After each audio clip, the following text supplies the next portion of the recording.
আমরা সেই নবীর উম্মত যেই নবীর উপরে একবার দুরূদ পাঠ করলে আল্লাহ তাআলা জিন্দেগীর গুনাহকে ক্ষমা করে দেন। যেই নবীর উপরে দুরূদ শরীফ পাঠ করলে নবী খুশি হয়, স্বয়ং আল্লাহ খুশি হয়ে যায়। যে নবীর উপরে দুরূদ পাঠ করলে আল্লাহ ধনী বানায় দেয়। যে নবীর উপরে দুরূদ পাঠ করলে আমার মালিক কাল হাসরের ময়দানে বিশ্ব নবীর সুপারিশ আমার এবং আপনার জন্য ওয়াজিব করে দিবেন।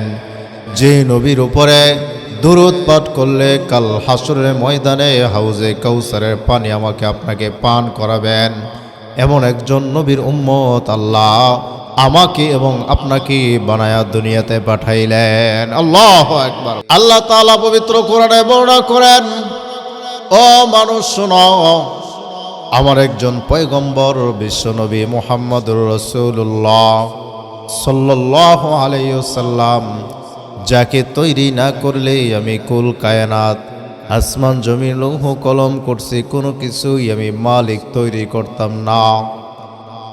এমন একজন পয়গম্বরকে আমি দুনিয়াতে পাঠানোর পরে ওই পয়গম্বরকে আমি আল্লাহ তাআলা একদিন হযরতে উম্মে হানি রাদিয়াল্লাহু তাআলা আনহার ঘরে বিশ্বনবী মুহাম্মদুর রাসূলুল্লাহ সাল্লাল্লাহু আলাইহি ওয়াসাল্লাম রাত্রি যাপন করলেন, শুয়ে গেলেন।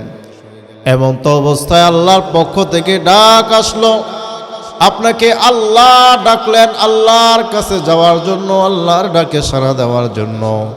তখন বিশ্বনবী মুহাম্মদুর রাসূলুল্লাহ সাল্লাল্লাহু আলাইহি ওয়াসাল্লামকে হযরতে জিবরাইল আলাইহিস সালাতু ওয়াস সালাম নিয়ে গেলেন প্রথম বাইতুল মুকদ্দাস পর্যন্ত একটা সাওয়ারির মাধ্যমে। সুবহানাল্লাযী আসরা বিআবদিহি লাইলাম মিনাল মাসজিদিল হারাম ইলাল মাসজিদিল আকসা। সমস্ত প্রশংসা ওই আল্লাহর, সমস্ত প্রশংসা ওই আল্লাহর যে আল্লাহ আপনার আমার নবী বিশ্ব নবী মুহাম্মদুর রাসূলুল্লাহ সাল্লাল্লাহু আলাইহি ওয়াসাল্লামকে মসজিদে হারাম থেকে অর্থাৎ বাইতুল্লাহ থেকে সফর করায়া জিবরাইলের মাধ্যমে মসজিদে আকসা পর্যন্ত নিয়ে গেলেন। সুবহানাল্লাহ।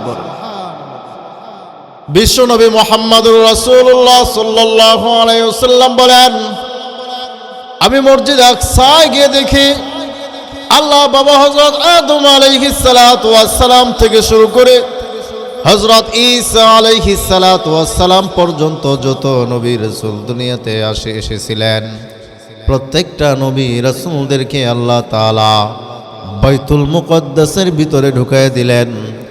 নামাজের জন্য অপেক্ষা করতেছিলেন যে নামাজটাকে পড়াবে, নামাজকে পড়াবে অপেক্ষায় সমস্ত নবীরা ছিলেন। আমি মসজিদে ঢুকার সাথে সাথেই জিবরাইল আলাইহিস সালাতু ওয়াস সালাম আমাকে বললেন, ইয়া রাসূলুল্লাহ, ইয়া হাবিবাল্লাহ, আজকে 1 লক্ষ মতান্তরে 2,24,000 পয়গম্বরের ইমামতির দায়িত্বটা আপনাকে করতে হবে। সুবহানাল্লাহ। বিশ্বনবী মুহাম্মদুর রাসূলুল্লাহ সাল্লাল্লাহু আলাইহি ওয়াসাল্লাম সমস্ত নবী রাসূলদেরকে নিয়ে নামাজ আদায় করলেন, ইমামতির দায়িত্ব পালন করলেন। আবার সাওয়ারির মাধ্যমে নামাজ শেষ করে আসমানে ভ্রমণ করা শুরু করলেন। প্রথম আকাশের মধ্যে জিবরাইল আলাইহিস সালাতু ওয়াস সালামের সাথে যখন আপনার আমার পয়গম্বর যাওয়া শুরু করলেন, প্রথম আকাশের মধ্যে গিয়ে হযরত বাবা আদম আলাইহিস সালাতু ওয়াস সালামের সাথে সাক্ষাৎ হয়ে গেলেও আল্লাহু আকবার। হযরত আদম আলাইহিস সালাতু ওয়াস সালামকে একটা সালাম দেয়, আসসালামু আলাইকুম ওয়া রাহমাতুল্লাহ। আদমের বুঝতে বাকি নাই, এটা আমারই সন্তান জনাবে মুহাম্মদুর রাসূলুল্লাহ সাল্লাল্লাহু আলাইহি ওয়াসাল্লাম। দেখতেছে বিশ্বনবী আমার পিতা, আমার বাবা, আমার আদি পিতা হযরত আদম আলাইহিস সালাতু ওয়াস সালাম একবার বাম দিকে চেহারা ঘুরায় আর একবার ডান দিকে চেহারাটা ঘুরায়, বাম দিকে চেহারা ঘুরাইলে কান্নাকাটি করে, আবার ডান দিকে চেহারা ঘুরাইলে একটু হাসে।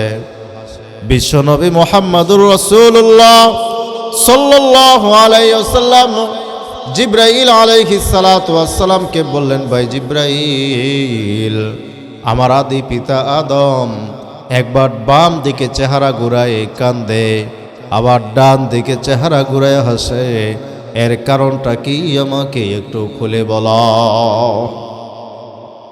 জিবরাইল আলাইহিস সালাতু ওয়াস সালাম বললেন, ইয়া রাসূলুল্লাহ, ইয়া হাবিবাল্লাহ, কেন কান্দে জানেন? এই যে বাম দিকে চেহারা ঘুরায়, আদম আলাইহিস সালাতু ওয়াস সালামের যে সমস্ত সন্তানগুলো দুনিয়াতে বদ আমল করেছে, পাপিষ্ঠ হয়ে যারা দুনিয়ার জমিন থেকে বিদায় নিয়েছে বদকার নাফরমান হয়ে, তাদেরকে আল্লাহ তাআলা আদমের বাম পাশে তাদের রূহগুলাইকে জমা করে রাখছেন। তারা তো আযাবের ভিতরে আছে, গজবের ভিতরে আছে, বিভিন্ন শাস্তির ভিতরে আছে। তাদের কষ্টগুলো, সন্তানের কষ্ট যখন বাবায় দেখে, বাবার আর সহ্য হয় না, বাবার কষ্ট লাগে, এই জন্য বাবা কান্নাকাটি করে। আবার যখন বাবার ডান দিকে চেহারা ঘুরায়, তখন আদমের কিছু সন্তান যারা দুনিয়াতে নেক আমল করত, যারা ভালো আমল করত, নামাজ রোজা হজ জাকাত আদায় করত, সত্য কথা বলতো, সৎভাবে দুনিয়াতে চলাফেরা করত, এই মানুষগুলো যখন ইন্তেকাল করে, তাদের রূহগুলোকে আল্লাহ পাক রব্বুল আলামিন আদম আলাইহিস সালাতু ওয়াস সালামের ডান পাশে জমা করে দেন। এরা যখন ডান পাশে থেকে এরা আরামায়েশের ভিতরে থাকে, এদের কোনো ভয় হয় না, কোনো পেরেশানি নাই, এরা জান্নাতের নাজ নেয়ামত ভোগ করতে থাকেন। এই জান্নাতের নাজ নেয়ামতগুলো যখন বাবা আদম দেখে, সাথে সাথে আদম আলাইহিস সালাতু ওয়াস সালাম একটু হাসে। সুবহানাল্লাহ। এই নাজ নেয়ামতগুলো দেখলে আদম আলাইহিস সালাতু ওয়াস সালাম একটু হাসে। তো এইভাবে আদম আলাইহিস সালাতু ওয়াস সালামের সাথে সাক্ষাৎ হওয়ার পরে 7 আসমান পর্যন্ত প্রায় কয়েকজন নবীর সাথে, আমার আপনার নবী বিশ্বনবী মুহাম্মদুর রাসূলুল্লাহ সাল্লাল্লাহু আলাইহি ওয়াসাল্লামের সাক্ষাৎ হয়। আল্লাহ পাক রব্বুল আলামিন সর্বশেষ বিশ্বনবী মুহাম্মদুর রাসূলুল্লাহ সাল্লাল্লাহু আলাইহি ওয়াসাল্লামকে আল্লাহর সাথে নিয়ে গেলেন, আল্লাহর কাছে নিয়ে গেলেন। আল্লাহ পাক রব্বুল আলামিনের সাথে আপনার আমার নবী বিশ্বনবী মুহাম্মদুর রাসূলুল্লাহ সাল্লাল্লাহু আলাইহি ওয়াসাল্লাম একসাথে কথা বলছে। আল্লাহু আকবার বলেন। আল্লাহ তাআলা আদম আলাইহিস সালাতু ওয়াস সালামকে যোগ্যতা দান করে নাই, হযরত শীশ আলাইহিস সালাতু ওয়াস সালামকে আল্লাহ তাআলা এই যোগ্যতা দান করে নাই, হযরত ইব্রাহিম আলাইহিস সালাতু ওয়াস সালামকে আল্লাহ তাআলা এই মর্যাদা দেয় নাই, হযরত ইব্রাহিম আলাইহিস সালাতু ওয়াস সালামকে আল্লাহ এই মর্যাদা দেয় নাই। আল্লাহ কোন নবী রাসূলদেরকে সরাসরি আল্লাহর সাথে সামনাসামনি বসে কথা বলার কোনো সুযোগ দেয় নাই। একজন নবীকে দান করলেন, যেই নবীর নাম মুহাম্মদুর রাসূলুল্লাহ সাল্লাল্লাহু আলাইহি ওয়াসাল্লাম। বাবা, আমরা সেই নবীর উম্মত, আমরা সেই নবীর উম্মত যেই নবীর উপরে একবার দুরূদ পাঠ করলে আল্লাহ তাআলা জিন্দেগীর গুনাহকে ক্ষমা করে দেন। যেই নবীর উপরে দুরূদ শরীফ পাঠ করলে নবী খুশি হয়, স্বয়ং আল্লাহ খুশি হয়ে যায়। যে নবীর উপরে দুরূদ পাঠ করলে আল্লাহ ধনী বানায় দেয়। যে নবীর উপরে দুরূদ পাঠ করলে আমার মালিক কাল হাসরের ময়দানে বিশ্ব নবীর সুপারিশ আমার এবং আপনার জন্য ওয়াজিব করে দিবেন। যে নবীর উপরে দুরূদ পাঠ করলে কাল হাসরের ময়দানে হাউজে কাউসারের পানি আমাকে আপনাকে পান করাবেন, এমন একজন নবীর উম্মত আল্লাহ আমাকে এবং আপনাকে বানায়া দুনিয়াতে পাঠাইলেন। আল্লাহু আকবার।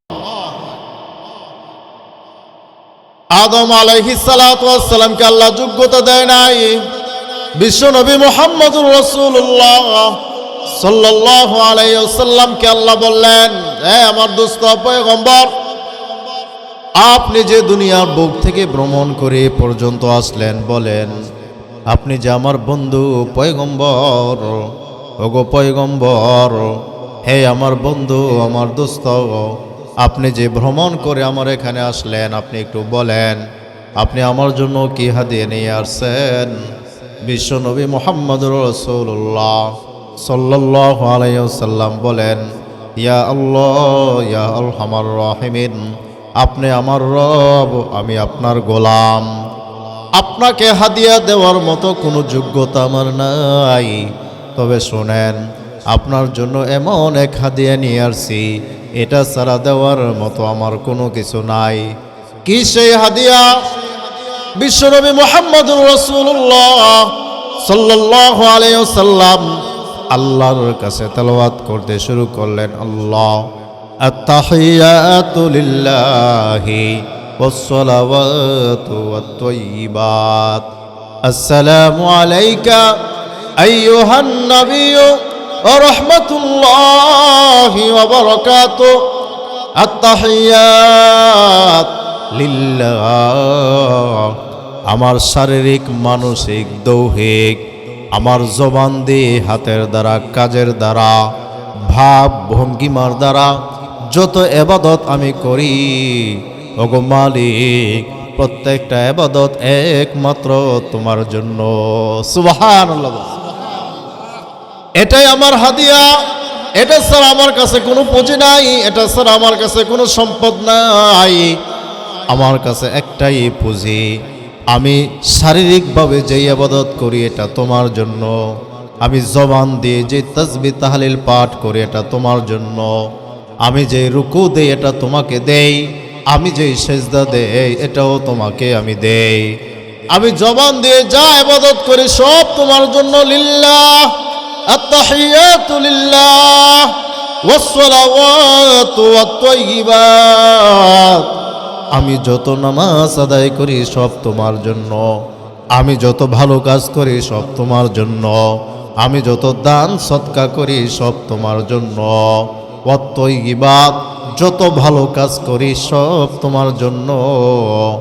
আল্লাহ তাআলা এমন খুশি হয়েছে, আল্লাহ খুশি হয়ে পয়গম্বরকে বলেন, ওয়াত-তাইয়্যিবাত, আসসালামু আলাইকা আইয়ুহান নাবিয়্যু, আল্লাহ আপনার আমার নবী বিশ্ব নবীকে সালাম দিলেন, আসসালামু আলাইকা আইয়ুহান নাবিয়্যু ওয়া রাহমাতুল্লাহি ওয়া বারাকাতুহু, ইয়া রাসূলুল্লাহ ইয়া হাবিবাল্লাহ, আমি আপনাকে সালাম দিলাম, আপনার উপরে আমার শান্তি বর্ষণ হোক, আপনার উপর আমার রহমত বর্ষিত হোক, আমার দয়া মায়া যা আছে সব আমি আপনার উপরে বর্ষণ করলাম।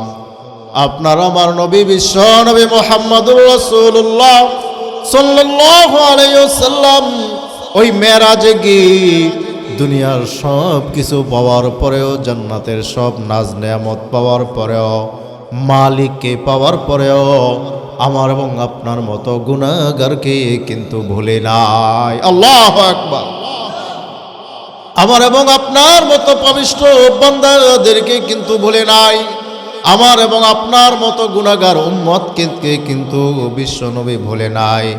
আল্লাহর কাছে বললেন, আল্লাহ আপনার রহমত আর বরকত শুধু আমি একা নিব তা হয় না, বরং আসসালামু আলাইনা ওয়া আলা ইবাদিল্লাহিস সালিহিন। আল্লাহ আপনার রহমত আর বরকতটা আমার আনেওয়ালা সমস্ত উম্মতের মধ্যে আমি সমানভাবে বন্টন করে দিলাম। আল্লাহু আকবার পড়ে আল্লাহ তাআলা বিশ্ব নবী মুহাম্মদুর রাসূলুল্লাহ সাল্লাল্লাহু আলাইহি ওয়াসাল্লামের উপরে পবিত্র কোরআনের আয়াত নাজিল করে জানিয়ে দিলেন, ও দুনিয়ার মানুষ শোনো, বিশ্ব নবীকে শ্রেষ্ঠত্ব বাড়ানোর জন্য, ওনার দাম বাড়ানোর জন্য তো আমি দুনিয়ার জমিন থেকে ওনাকে আমার হাসরের মাঠ নয়, শুধু আমি যে আরশে মহল্লায় স্থায়ী আছি ওই আরশে মহল্লা পর্যন্ত ওনাকে আমি নিয়ে আসলাম। হে দুনিয়ার মানুষ শোনো, তোমার কাছে, তোমাকে কিন্তু আমার কাছে আসতে হবে না, বরং তুমি যদি আমার কয়েকটা কাজ, কয়েকটা দায়িত্ব পালন করো, আমি আল্লাহ তোমাকে ওয়াদা দিলাম, তুমি বান্দা যতই ধনী হও আর যতই দরিদ্র হও, তুমি যে কোনো শ্রেণীর হও না কেন, তুমি যখন আল্লাহু আকবার বলে নামাজের দ্বারা যাও, সাথে সাথে আমি মালিক তোমার সামনে এসে যাব। আমি মালিক তোমার প্রত্যেকটা রুকুর জবাব দিব, প্রত্যেকটা সেজদার জবাব দিব। তুমি যখন সেজদার মধ্যে গিয়ে সুবহান রাব্বিয়াল আলা বলবা, আমি একটা জবাব দিব। তুমি যখন রুকুর মধ্যে সুবহান রাব্বিয়াল আযীম বললা, জবাব দিব। সেজদার মধ্যে সুবহান রাব্বিয়াল আলা বললে আমি জবাব দিব। তুমি যতগুলো নেক আমল করবা 2 রাকাত নামাজের ভিতরে, আমি মালিক তোমার সামনে দাঁড়ায়া দাঁড়ায়া প্রত্যেকটা রুকুনের জবাব দিয়া দিব। সুবহানাল্লাহ। ও দুনিয়ার মানুষ শোনা, তবে সাবধান, কয়েকটা গুনাহ যদি তুমি ছেড়ে দিতে পারো, আমি মালিক ঘোষণা করলাম, আমি মালিকও তোমার শ্রেষ্ঠত্ব বাড়ায় দেব, তোমার দাম বাড়ায় দিব। এমন দাম বাড়াবো, দুনিয়াতে তোমার ইজ্জত হবে, পরকালেও তোমার সম্মান বাড়বে। ওয়ালা তাকরাবুজ জিনা ইন্নাহু কানা ফাহিশা। এর মধ্যে 1 নম্বর হলো, দুনিয়ার জমিনে থাকা অবস্থায় বান্দা কোনো অন্যায় করা যাবে না, কোনো জিনা করা যাবে না, ব্যভিচার করা যাবে না। জিনা করা তো দূরের কথা, জিনার কাছেও যাওয়া যাবে না। কারণ তুমি যদি জিনা করো, জিনার কাছে যাও, তাহলে সমস্ত গুনার মূল হলো জিনা করা। জিনায় তোমার ঈমানকে নষ্ট করে দিবে, তোমার আমলকে বরবাদ করে দিবে।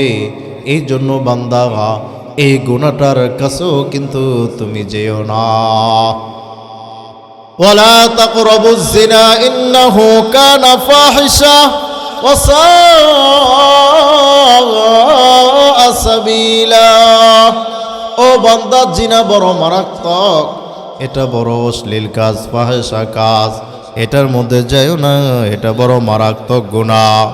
জিনা করা বড় অন্যায়।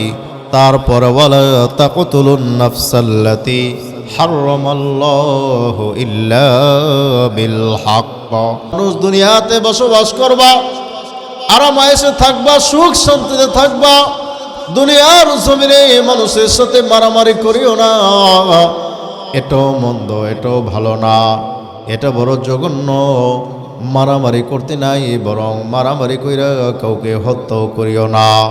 হত্যা যদি করে ফেল, হতে পারে তুমি বেঈমান হয়ে দুনিয়ার বুক থেকে বিদায় নিতে হবে। হত্যার চাইতে জঘন্য দুনিয়াতে আর কোনো কিছুই হইতে পারে না। সাবধান, দুনিয়াতে যে চলবা এমনভাবে চলবা যেন আমার চলাফেরার দ্বারা, উঠা বসার দ্বারা ঝগড়া তৈরি না হয়। আর ঝগড়া তৈরি হয়ে গেল, কমসে কম মারামারির কাছে যাইও না। যদি যাও, অনিচ্ছা সত্ত্বে শয়তান তোমার মাথায় রাগ উঠিয়ে দিবে। আর যদি একবার রাগ উঠে যায়, তাহলে কিন্তু তুমি সাবধানের সাথে কথাবার্তা বলবা, কাজকর্ম করবা। কারণ শয়তান কিন্তু ঝগড়ার সময় অনেক ধোঁকা দেয় যে তাকে আজকে হত্যাই করে ফেল। যদি হত্যা করে ফেলো, তাহলে তোমার জিন্দিগি বরবাদ, আখিরাতও বরবাদ। মৃত্যুর সময় কালিমা নসিব হবে না, বেঈমান হয়ে মরতে হবে। মৃত্যুর সময় বেঈমান হয়ে মারা যাইতে হবে। এই জন্য আল্লাহ এই হত্যা এবং জিনা, এই দুইটাকে এত গুরুত্ব দিলেন। পবিত্র কোরআনে সূরা বানী ইসরাঈলের মধ্যে আল্লাহ তাআলা বিস্তারিত এই ব্যাপারে আলোচনা করে আমাদেরকে বুঝাই দিলেন যে এই সমস্ত গুনাহ কিন্তু কোনোদিনও করিও না, এটা বড় মারাত্মক গুনাহ।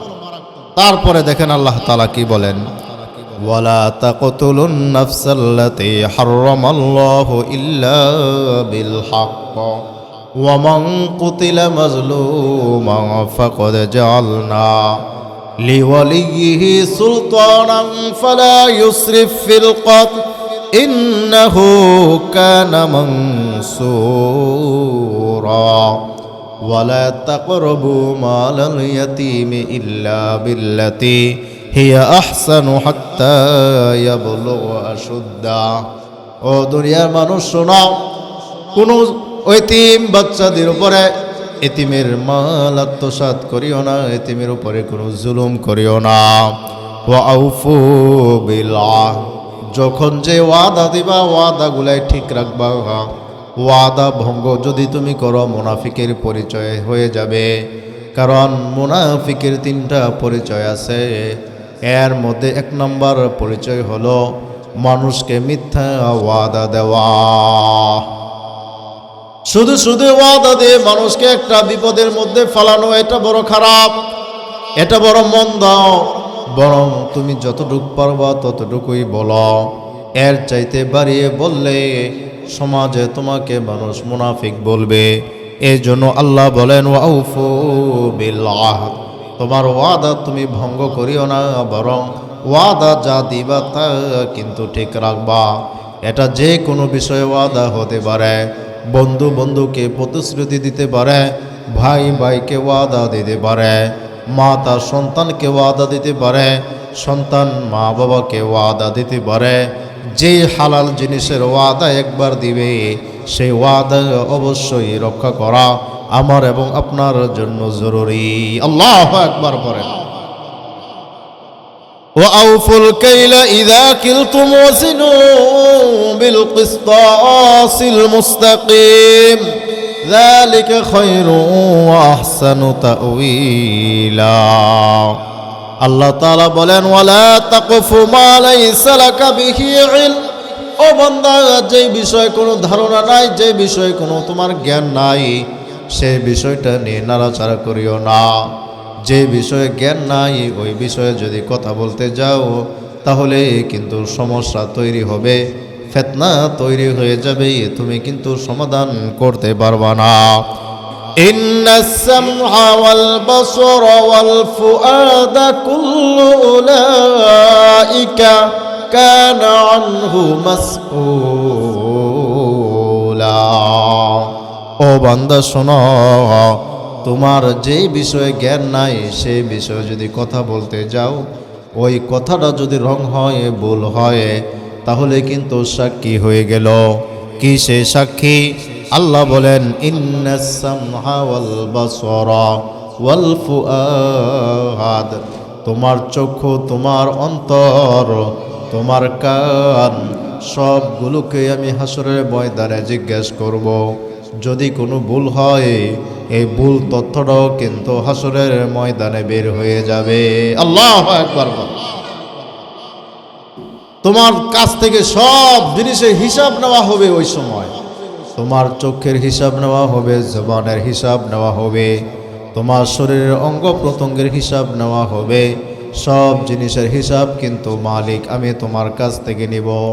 সাবধান, কথাবার্তা অথবা চাল চলন অথবা তোমার সিদ্ধান্তগুলো যেন এমন হয় কোনোটাই যেন ভুল না হয়, প্রত্যেকটা জিনিস যেন তোমার সুন্দর হয়। এই কান, হাত, হাত কান নাক, এই মোট এখানে 5টা অঙ্গ প্রত্যঙ্গ আছে, যেটা দিয়ে আমরা অনুধাবন করি, বুঝতে পারি।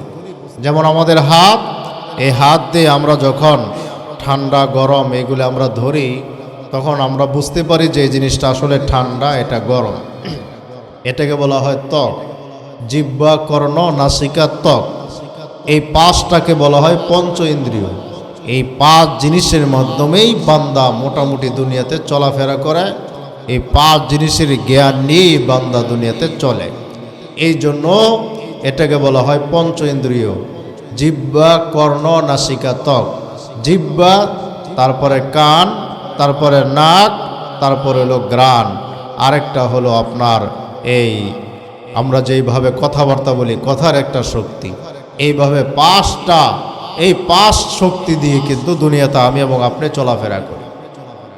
এই জন্য আল্লাহ তাআলা এই ব্যাপারে মুফাসসিরিনে কেরাম তাফসীর কিতাবে খুব সুন্দর চমৎকার আলোচনা করেছেন। এই 5টা জিনিস যেন আমি এবং আপনি খুব সুন্দরভাবে ব্যবহার করি।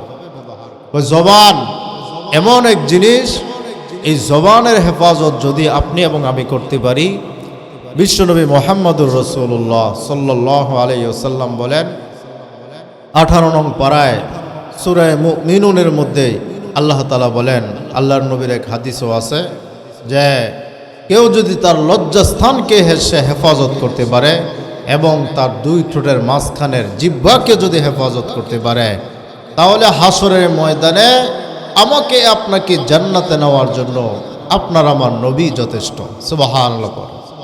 মানুষ সবচেয়ে বেশি গুনাহ করে লজ্জাস্থান দিয়ে এবং তার মুখ দিয়ে, জিহ্বার মাধ্যমে। এই জন্য জিহ্বাকে হেফাজত করা এটা বড় কঠিন জিনিস। এই জন্য আল্লাহ তাআলা বলেন, ও দুনিয়ার মানুষ শোনো, জবানের যদি হেফাজত তোমার দ্বারা না হয়, জবানটাকে যদি তুমি হেফাজত করতে না পারো, তাহলে কিন্তু হাসরের কঠিন ময়দানে জিনাকারের কাতারে তোমাকে দাঁড়াতে হবে।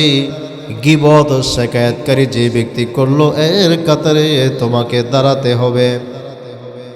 আল্লাহ বলেন, ইয়া আইয়ুহাল্লাযীনা আমানু জতানিবু কাসীরাম মিনাজ-যন্ন ইন্না বা'দাজ-যন্নি ইসমু ওয়া লা তাজাসসু।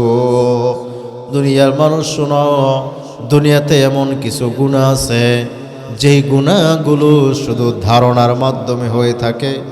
একটা মানুষ চুরি করে নাই, তুমি মনে মনে ভাবলা সে তো চুরি করেছে। একটা মানুষ ডাকাতি করে নাই, মনে মনে ভাবলা সে তো ডাকাতি করেছে। মনে মনে শুধু তাকে দোষারোপ করলা। এই দোষারোপ করার কারণেই কিন্তু তুমি গুনাহগার হয়ে যাইবা। গীবতকারীর গুনাহগার তোমার অর্জন হয়ে গেল। আর গীবতকারীকে কিন্তু আমি আল্লাহ পছন্দ করি না, ভালোবাসি না। এই জন্য ইন্নাস সামআ ওয়াল বাসারা ওয়াল ফুআদা কুল্লু উলাইকা কানা আনহু মাসউলা। আল্লাহ তাআলা প্রত্যেকটা জিনিস সম্পর্কে হাসরের ময়দানে জিজ্ঞেস করবেন। হাত কোন কাজে ব্যয় করছো, নাক কোন কাজে ব্যয় করছো, চোখ কোন কাজে ব্যয় করছো, দিমাগ কোন কাজে ব্যয় করছো, কার সাথে ভালো ব্যবহার করছো আর কার সাথে মন্দ ব্যবহার করছো, দুনিয়াতে থাকা অবস্থায় কতটুক ভালো কাজ করছো, কতটুক মন্দ কাজ করছো, প্রত্যেকটা জিনিসের হিসাব কিন্তু আমি মালিক নিব। আল্লাহু আকবার। পয়গম্বর বলেন, লা তাযালু কদমা ইবনে আদম ইয়াউমাল কিয়ামতি হাত্তা ইউসআল আন আরবা, আন উমরিকা ফীমা আফনা ওয়া আন শাবাবিহি ফীমা আবলা ওয়া আন মালিহি আইনা ইকতাসাবাহু ওয়া ফীমা আনফাকাহু ওয়া ফীমা যা আলিমা বিমা আলিম। পয়গম্বর বলেন, হাসরের ময়দানে আমার আল্লাহ দুনিয়ার প্রত্যেকটা মানুষের কাছ থেকে 5টা প্রশ্নের সঠিক জবাব ছাড়া কাউকে চুল পরিমাণ সামনে জায়গা দিবে না। 5টা প্রশ্ন করবে দুনিয়ার সব মানুষকে।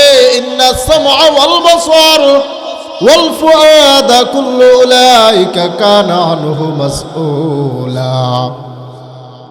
আল্লাহ হাসরের ময়দানে 5টা প্রশ্ন করবে।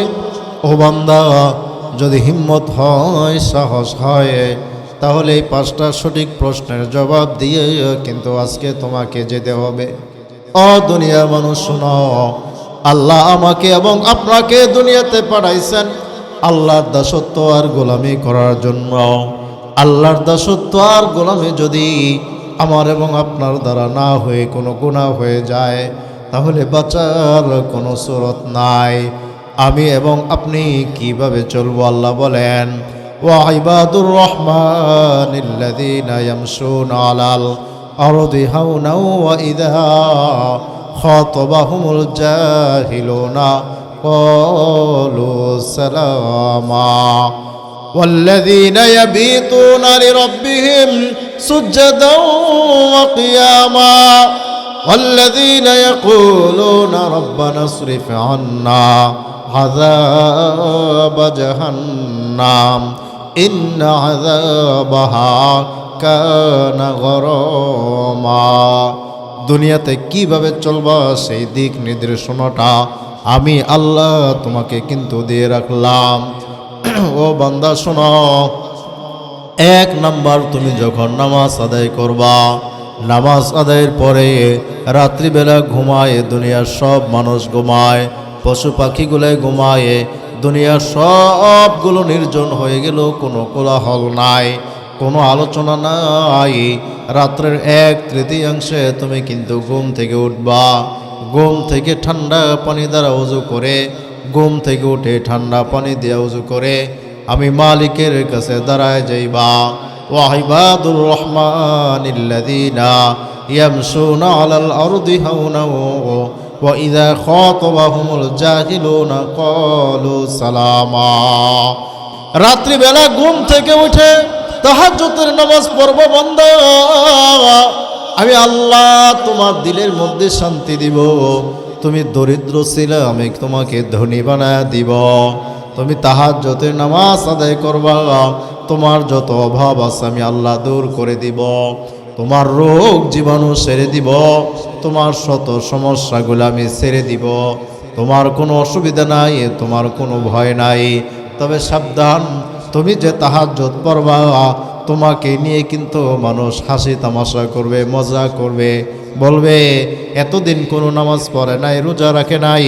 ওয়া ইযা খাতাবাহুমুল জাহিলুনা ক্বালু সালামা। তোমাকে নিয়ে মানুষ বিদ্রূপ করবে, ঠাট্টা করবে, হাসি তামাশা করবে। এই হাসি তামাশা করার ফলে কিন্তু সাবধান, তোমার নামাজ ছাড়া যাবে না, দাড়ি চাষা যাবে না, টুপি ছাড়া যাবে না, নবীর সুন্নাত ত্যাগ করা যাবে না, নবীর ভালোবাসা দিল থেকে বের করা যাবে না, 5 ওয়াক্ত নামাজ ছাড়া যাবে না। ওই ঠাট্টা বিদ্রূপ করার পরে তুমি কিন্তু তার কথা ইসলাম ছেড়ে দিলে চলবে না, বরং ওই মানুষটার জন্য তুমি সুন্দর একটা দোয়া করবা। সুবহানাল্লাহ। والذين يبيتون لربهم سجدا وقياما। রাত্রি বেলা ঘুম থেকে উঠে লম্বা লম্বা রুকু দিবা, লম্বা লম্বা সেজদা দিবা। রাত্রি বেলা ঘুম থেকে উঠে তুমি কোরআনের যত আয়াত মুখস্থ পারো বান্দা, প্রত্যেকটা আয়াত তুমি নামাজের মধ্যে দাঁড়ায় দাঁড়ায় পড়বা। আজকে দুনিয়ার অধিকাংশ মানুষ বলে, হুজুর আমার ঘরের ভিতরে কোনো শান্তি নাই, আমার মেয়ে আমার কথা শুনে না, আমার স্ত্রী আমার কথা শুনে না, হুজুর আমার ঘরের ভিতর থেকে কোনো অভাব যায় না, আমার পেরেশানি যায় না, আমার দুঃখ যায় না, আমার কামাই রুজিতে কোনো বরকত হয় না। ও বাবা, তোমার কামাই রুজিতে বরকত হয় না কেন তুমি জানো? তোমার ঘরে ফিতনা কেন জানো? 12 মাসের ভিতরে বলো, তোমার ঘরের মানুষগুলো কয়বার আমার মালিকের কোরআনটা খতম করছে বলো? সারা দিনের ভিতরে তোমার ঘরের মানুষ কয়বার আমার মালিকের জিকির করছে? সারা দিনের ভিতরে তোমার ঘরের মানুষ কয়বার আমার মালিককে ডাকছে? সারা দিনের ভিতরে কয়বার তোমার ঘরের মানুষ আমার মালিকের কাছে 2টা হাত বাড়ায় দোয়া করছে? একটু বলো। ও দুনিয়ার মানুষ শোনো, দুনিয়ার মা বাবার কাছে যদি সন্তান একটু অন্যায় করে, অপরাধ করে, অপরাধ করার পরে যদি সন্তান ঘর থেকে বের হয়ে যায়, গভীর রজনীতে সন্তান যখন মাকে মা বলে ডাক দেয়, বাবাকে বাবা বলে ডাক দেয়, দুনিয়াতে এমন কোনো মা নাই যে তার সন্তানের ডাকে সাড়া দিবে না। দুনিয়াতে এমন কোনো বাবা নাই যে তার সন্তানের ডাকে সাড়া দিবে না। আল্লাহ বুঝায়, দুনিয়ার মানুষ শোনো, এই যে আসমান এবং জমিনকে সাজাইলাম, এই দুনিয়াটাকে আমি সাজাইলাম, আমি মালিকের কাছে 100 ভাগ মায়া মোহাব্বত আমি রাখলাম। 100 মায়া মোহাব্বতের মধ্যে আমি মাত্র 1 ভাগ মায়া মোহাব্বত আমি দুনিয়ার সমস্ত প্রাণীদের মধ্যে ভাগ করে দিলাম। বাবার মধ্যে সন্তানের মধ্যে মোহাব্বত ঢুকায় দিলাম, মায়ের মধ্যে সন্তানের মধ্যে মায়া ঢুকায় দিলাম। দুনিয়ার সমস্ত প্রাণীদের ভিতরে মাত্র 1 ভাগ মায়া ঢুকায় দিলাম। এই 1 ভাগ মায়া মোহাব্বত নিয়া দুনিয়ার মানুষ থাকতে পারে না। দুনিয়ার সব কষ্ট ভুলে যায়, আর বাকি 99 ভাগ মায়া দয়া আমি মানুষের জন্য আমার কাছে আমি রেখে দিলাম। ওই মানুষগুলো যখন রাত্রি বেলা ঘুম থেকে উঠে তাহাজ্জুদের নামাজ পড়ে আমি মালিককে একটু ডাকে, আমি মালিক তার ডাকে সাড়া না দিয়ে পারি না। মালিক বলেন, قل يا عبادي الذين أسرفوا على أنفسهم لا تقنطوا من رحمة الله إن الله يغفر الذنوب جميعا إنه هو الغفور الرحيم। আমার মালিক বলে, শোনো দুনিয়ার মানুষ, যত অন্যায় তুমি করো না কেন, যত অপরাধ তুমি করো না কেন, ও দুনিয়ার মানুষ শোনো, রাত্রি বেলা তুমি যখন আমাকে একটা ডাক দাও, তাহাজ্জুদের নামাজে দাঁড়ায় যখন কোরআন তেলাওয়াত করো, আমার কাছে 2টা হাত বাড়া দাও, 2 চোখের পানি ছেড়ে দিয়ে যখন তুমি কান্নাকাটি করো, আমি মালিক কিন্তু এত খুশি হই, আমি মালিক তোমার জিন্দেগির গুনাহকে ক্ষমা করে দেই, আমি কিন্তু তোমাকে ভালোবাসি, তোমাকে মোহাব্বত করি। ও বান্দা, আরেকটা দোয়া আমি তোমাকে শিখায় দেই, রব্বানা হাবলানা মিন আজওয়াজিনা ওয়া যুররিয়াতিনা কুররাতা আয়ুন ওয়াজআলনা লিল মুত্তাকিনা ইমামা। যাদের ঘরে কোনো শান্তি নাই, যাদের ঘর থেকে পেরেশানি যায় না, যাদের ঘর থেকে বালা মুসিবত যায় না, আমি মালিক তাদেরকে দোয়াটা শেখায় দিলাম। এটা পবিত্র কোরআনের আয়াত, সূরা ফুরকানের মধ্যে আমার মালিক বলে দেয়, স্বামী ও স্ত্রীর জন্য দোয়া করতে হবে, স্ত্রীকেও স্বামীর জন্য দোয়া করতে হবে। উভয়জন যখন একজন আরেকজনের জন্য দোয়া করবে মালিকের কাছে, আমার মালিক কয় ওই ঘরের ভিতরে কোনো অভাব থাকবে না, ওই ঘরে কোনো রোগ জীবাণু থাকবে না, ওই ঘরে কোনো পেরেশানি থাকবে না, ওই ঘরের ভিতরে কোনো অভাবও থাকবে না। আল্লাহু আকবার পড়েন। রব্বানা হাব লানা মিন আজওয়াজিনা ওয়া যুররিয়াতিনা কুররাতা আয়ুন ওয়াজআলনা লিল মুত্তাকিনা ইমামা। আল্লাহর কাছে দোয়া করবে, আল্লাহ স্বামী ও স্ত্রীর জন্য দোয়া করবে, ওগো মালিক আমার স্ত্রীকে আমি মহব্বত করি, ভালোবাসি, আল্লাহ আমার স্ত্রীর প্রতি আমার মহব্বত আরো বাড়ায়া দাও, তাকে দেখলেই যেন আমার ভালো লাগে, তাকে দেখলেই যেন আমার কোনো কষ্ট না লাগে, তাকে দেখলে যেন আমার মায়া মহব্বত লাগে। এইভাবে স্ত্রীও যদি স্বামীর জন্য দোয়া করে, ওগো মালিক দিবারাত্রি 24 ঘন্টা মেহনত করে আমার স্বামী আমাকে ভরণ পোষণ করায়, আমার খাদ্যের ব্যবস্থা করে দেয়, আমার আরামায়েশের ব্যবস্থা করে দেয়, আমার বাসস্থানের ব্যবস্থা করে দিল।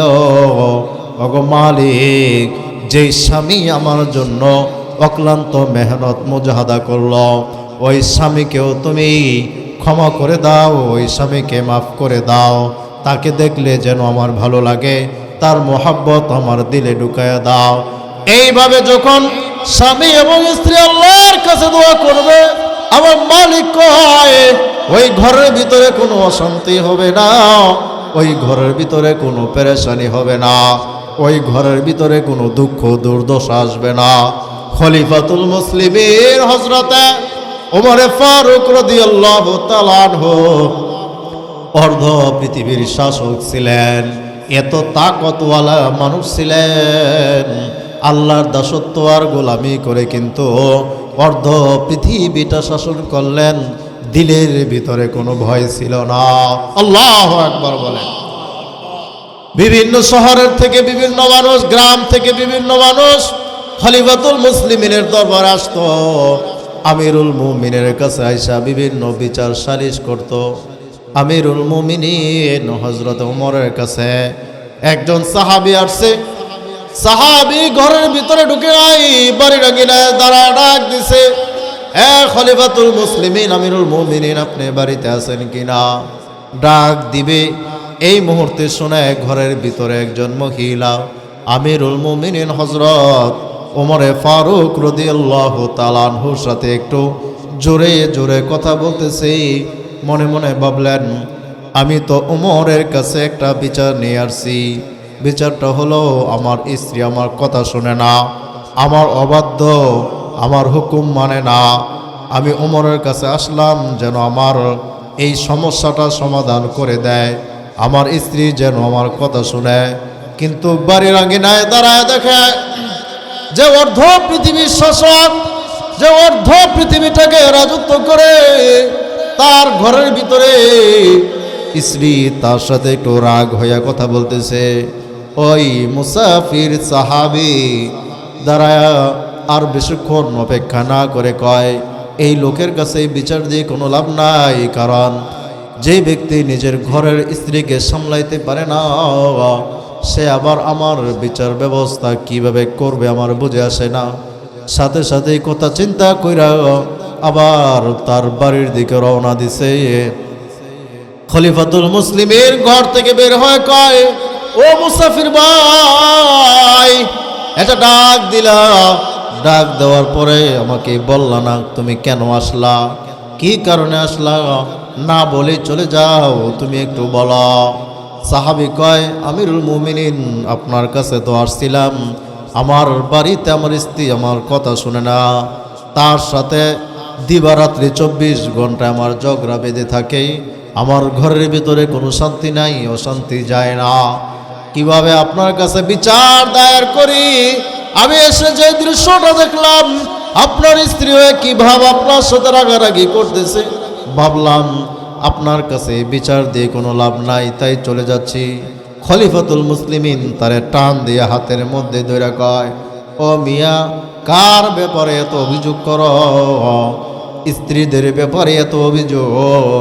শোনো, এই স্ত্রী আমাদের জন্য কত দয়া করে, মায়া করে। শোনো, 15, 16, 17 বছর বয়সে আমার স্ত্রীকে আমার শ্বশুর অর্থাৎ তার পিতা, যখন তার কোনো বুঝ ব্যবস্থাও ভালো হয় নাই, মাত্র 16-17 বছর বয়সে ছোট্ট একটা মেয়েকেই আমার হাতে তুলে দেয়। বাবার বাড়ি ছেড়ে সকল দুনিয়ার সব মায়া মোহাব্বত ত্যাগ করে, মাকে ত্যাগ করে, বাবাকে ত্যাগ করে, ভাইকে ত্যাগ করে, বোনকে ত্যাগ করে, আত্মীয় স্বজন সব কিছু ত্যাগ করে আমার স্ত্রীটা আমার ঘরের ভিতরে চলে আসলো। আমার ঘরের ভিতরে ভালো থাকার কোনো ব্যবস্থা নাই, ভালো আরাম আয়েশের কোনো ব্যবস্থা নাই।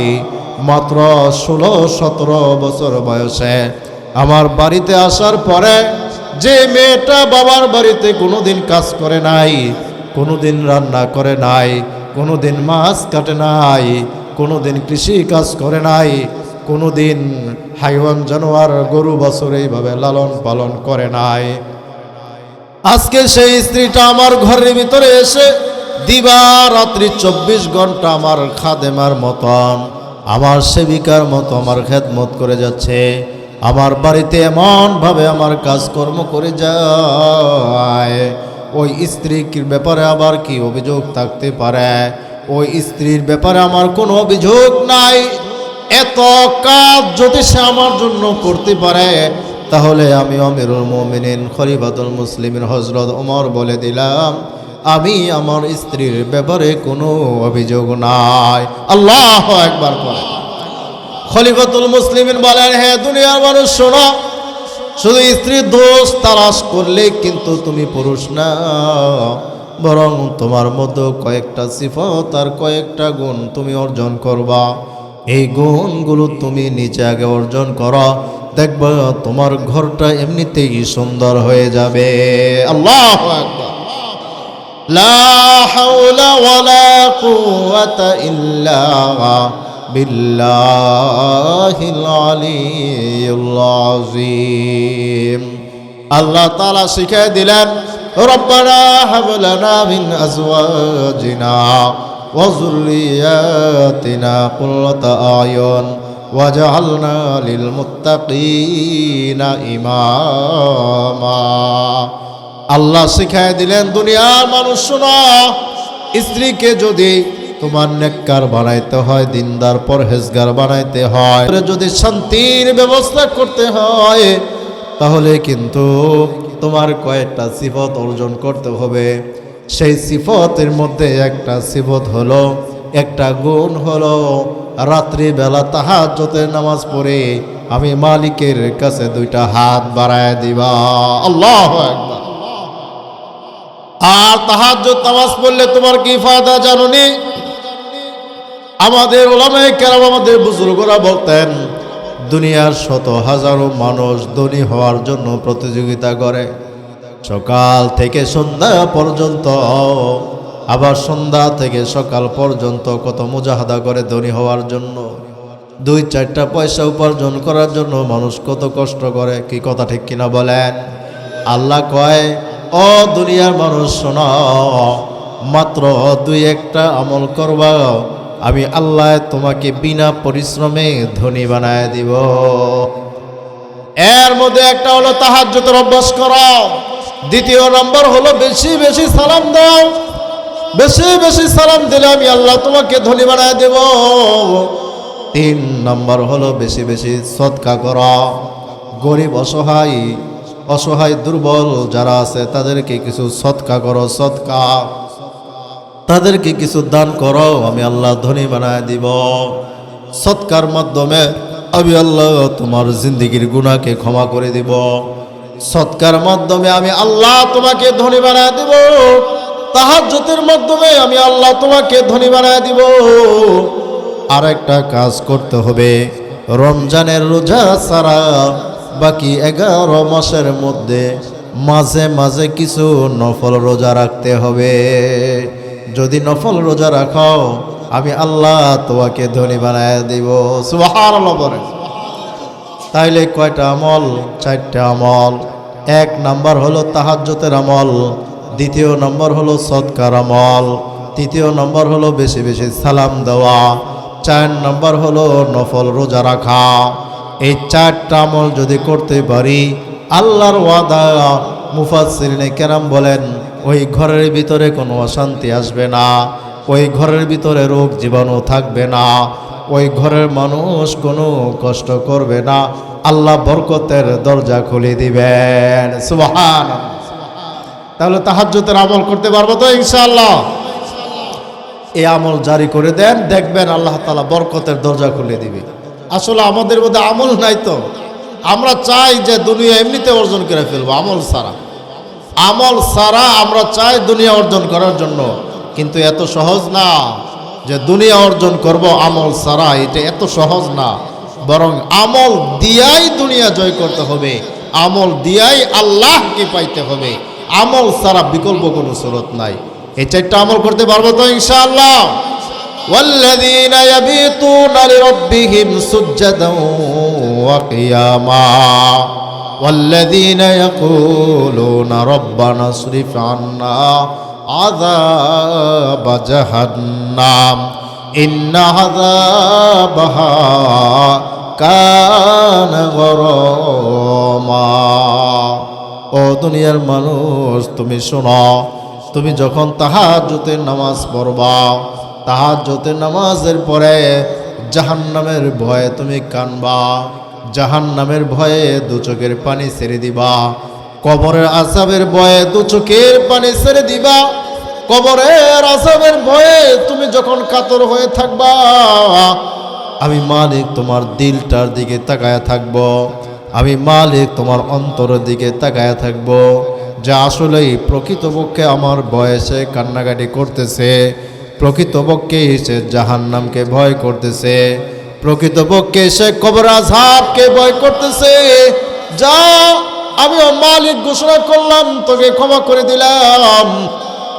পয়গম্বর বলেন, আল্লাহ পাক রব্বুল আলামিন যখন মালাকুল মউত হযরত আজরাইল আলাইহিস সালাতু ওয়াস সালামকে কোন মানুষের রূহকে কবজ করার জন্য পাঠায় দেয়, মালাকুল মউতের আসল চেহারাটা মৃত্যুর শয্যায় শায়িত ব্যক্তি একবার দেখতে পায়, দেখার সাথে সাথে তার সমস্ত শরীরটা দুর্বল হয়ে যায়, রুহটা সমস্ত শরীরের মধ্যে পলায়ন করতে থাকে।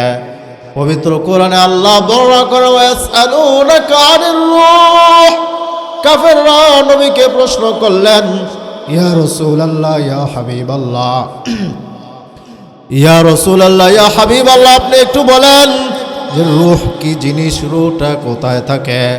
আল্লাহ উত্তর দিয়ে দিলেন, রূহটা হলো আমার পক্ষ থেকে একটা অনুমতি। মালাকুল মউত যখন কোনো মানুষের রূহ কবজ করার জন্য আসে, সমস্ত শরীরের ভিতরে রূহটা দৌড়াইতে থাকে। রূহটা দৌড়াইতে দৌড়াইতে আমাদের বাম পায়ের যে কনিষ্ঠ আঙ্গুল আছে, সবচেয়ে ছোট যে আঙ্গুলটা আছে, আঙ্গুলের নখের এক সাইডে গিয়ে রূহটা পলায়ন করে বসে থাকে। মালাকুল মউত কয়, না রে, আজকে তোকে ছাড়া যাবে না। ওই জায়গার ভিতর থেকে রূহটাকে মালাকুল মউত নিয়ে যায়। আল্লাহু আকবার বলেন। ওয়াল্লাযীনা ইয়াবিতুনা লিরাব্বিহিম সুজদান ওয়া কিয়ামা ওয়াল্লাযীনা ইয়াকুলুনা রাব্বানা ইসরিফ আন্না আযাবা জাহান্নাম ইন্না আযাবাহা কানা গরামা ইন্নাহা সাআত মুস্তাকররা ওয়া মুকামা। আল্লাহ তাআলা বলেন, বান্দা এইভাবে যখন তোর রূহটা গিয়ে পলায়ন করে, মালাকুল মউত কিন্তু তোরে ছাড়ে না।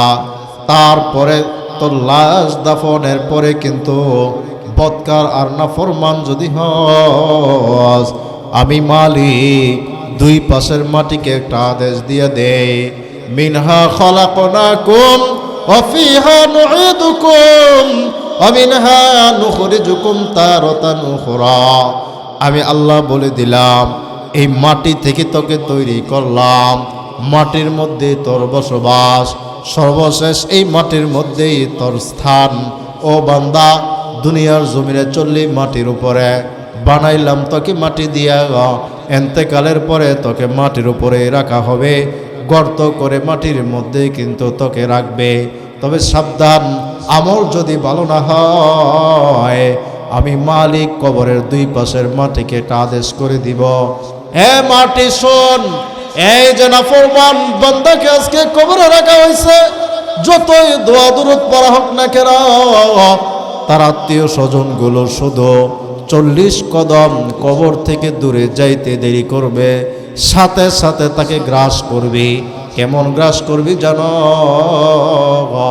দুই পাশের মাটিগুলো, কবর দুই পাশের মাটি এমন জোরে আপনাকে আমাকে চাপ দিবে, এক পাজরের হাড়গুলো অপর পাজরের হাড়ের ভিতরে ঢুকে যাবে। ওই যে কঠিন মুহূর্ত। আল্লাহ বলেন, বান্দা, এই দুনিয়া নেক আমলের জায়গা, বদ আমলের জায়গা না। আমল যদি ভালো হয় কবর সুন্দর হবে, আমল যদি ভালো হয় মউত ভালো হবে, আমল যদি ভালো হয় হাসর ভালো হবে, আমল যদি ভালো হয় হাউজে কাউসার ভালো হবে, আমল যদি ভালো হয় ডান হাতে নেক আমল নামা পাবা, আমল যদি ভালো হয় জান্নাতে যাইতে পারবা। আর আমল যদি খারাপ হয় রে বান্দা, মওতের সময় তোমার ধরা এইভাবে প্রত্যেকটা ঘাটের মধ্যে তোমার ধরা। ইন্নাস সামআ ওয়াল বাসারা ওয়াল ফুআদা কুল্লু উলাইকা কানা আনহু মাসউলা ওয়ালা তামশি ফিল আরদি মারহা ইন্নাকা লান তাখরিকাল আরদা ওয়া লান তাবলুগাল জিবালা তুলা। আমি আল্লাহ তাআলা বলেন, দুনিয়ার মানুষ শোনো, এই দুনিয়াতে নম্র ভদ্রভাবে চলাফেরা করার জায়গা, এখানে কোনো অহংকার করিও না, কারণ অহংকার করলে কিন্তু তোমার দুনিয়া বরবাদ হবে। অহংকার করার জায়গা তোমার না, অহংকার তুমি করতে পারো না। এটা শানের মানের মালিক আমি, অহংকার করব আমি, কারণ আমি আল্লাহর আসমান, আমি আল্লাহর জমিন, আমি আল্লাহ সব কিছু, আমি সব কিছুই তৈরি করতে পারি, তুমি কিন্তু কোনো কিছুই পারো না। সুতরাং অহংকারটা হবে আমার, ইবাদত করব আমার, গোলামি করবা আমার, দাসত্ব করবা আমার। কোনো নেতার গোলামি নয়, কোনো দুনিয়ার অন্য কোনো বাদশার গোলামি নয়, কোনো দলের গোলামি না, কোনো রাজনীতির গোলামি না। গোলামিটা যদি হয় আমার, আমি আল্লাহ তোমাকে ঘোষণা করলাম দুনিয়াতে তোমাকে শান্তির জিন্দেগি দান করব। মান হামিলা সলিহা মিন যাকারিন আও উনসা ওয়া হুয়া মুমিন ফালানুহয়িন্নাহু হায়াতান তাইয়্যিবা ওয়া লানাজজিয়ান্নাহুম আজরাহুম বিআহসানি মা কানু ইয়ামালুন। সব কিছু যদি বান্দা আমার জন্য হয়, আমিও বান্দা তোমাকে ঘোষণা করলাম দুনিয়াতে তোমার শান্তি, পরকালে তোমার জন্য রয়েছে উত্তম বদলা। তাহলে ইনশাআল্লাহ আমরা গুনাহমুক্ত জিন্দেগি নিয়ে থাকতে পারবো তো ইনশাআল্লাহ। 5 ওয়াক্ত নামাজগুলো যে যেখানে থাকি আদায় করব। আর বেশি বেশি আমরা যারা আলহামদুলিল্লাহ 5 ওয়াক্ত নামাজ আদায় করি, এই 4টা আমল আমরা ধরে রাখবো।